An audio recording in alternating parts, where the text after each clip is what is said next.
بسم اللہ الرحمن الرحیم۔ باطل کا رنگ چڑھا کر حق کو مشتبہ نہ بناؤ اور نہ جانتے بوجھتے حق کو چھپانے کی کوشش کرو۔ نماز قائم کرو، زکوٰۃ دو، اور جو لوگ میرے آگے جھک رہے ہیں ان کے ساتھ تم بھی جھک جاؤ۔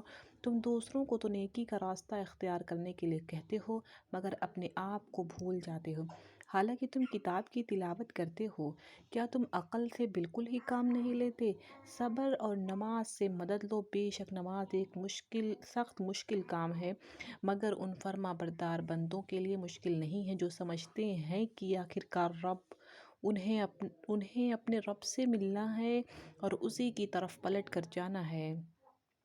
اے بنی اسرائیل، یاد کرو میری اس نعمت کو جس سے میں نے تمہیں نوازا تھا، اور اس بات کو کہ میں نے تمہیں دنیا کی ساری قوموں پر فضیلت کی تھی، اور ڈرو اس دن سے جب کوئی کسی کی ذرا کام نہ آئے گا، نہ کسی کی طرف سے سفارش قبول ہوگی، نہ کسی کو فدیہ لے کر چھوڑا جائے گا، اور نہ مجرموں کو کہیں سے مدد مل سکے گی۔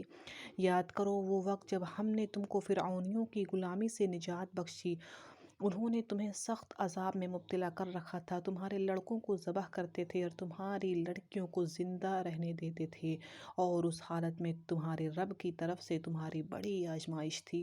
یاد کرو وہ وقت جب ہم نے سمندر پھاڑ کر تمہارے لیے راستہ بنایا، پھر اس میں سے تمہیں بخیریت گزار دیا، پھر وہی تمہاری آنکھوں کے سامنے فرعونیوں کو غرقاب کیا۔ یاد کرو جب ہم نے موسیٰ علیہ السلام کو 40 شبانہ روز کی قرارداد پر بلایا تو اس کے پیچھے تم بچھڑے کو اپنا معبود بنا بیٹھے۔ اس وقت تم نے بڑی زیادتی کی تھی، مگر اس پر بھی ہم نے تمہیں معاف کر دیا کہ شاید اب تم شکر گزار بنو۔ یاد کرو ٹھیک اس وقت جب تم یہ ظلم کر رہے تھے، ہم نے موسیٰ کو کتاب اور فرقان عطا کی تاکہ تم اس کے ذریعے سے سیدھا راستہ پا سکو۔ یاد کرو جب موسیٰ علیہ السلام یہ نعمت لیے ہوئے پلٹا تو اس نے اپنی قوم سے کہا، لوگو، تم نے بچھڑے کو معبود بنا کر اپنے اوپر سخت ظلم کیا ہے، لہٰذا تم اپنے خالق کے حضور توبہ کرو اور اپنی جانوں کو ہلاک کرو، اسی میں تمہارے خالق کی نزدیک تمہاری بہتری ہے۔ اس وقت تمہارے خالق نے تمہاری توبہ قبول کر لی، وہ بڑا معاف کرنے والا اور رحم فرمانے والا ہے۔ یاد کرو جب تم نے موسیٰ علیہ السلام سے کہا تھا کہ ہم تمہارے کہنے کا ہرگز یقین نہ کریں گے جب تک اپنی آنکھوں سے اعلانیہ خدا کو تم سے کلام کرتے نہ دیکھ لیں۔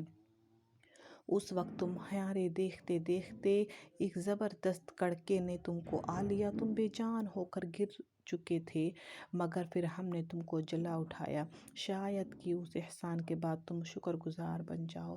ہم نے تم پر برابر کا سایہ کیا، من و سلویٰ کی غذا تمہارے لیے فراہم کی، اور تم سے کہا کہ جو پاک چیزیں ہم نے تمہیں بخشی ہے انہیں کھاؤ، مگر تمہارے اسلاف نے جو کیا وہ ہم پر ان کا ظلم نہ تھا بلکہ انہوں نے اپنے آپ پر ہی ظلم کیا۔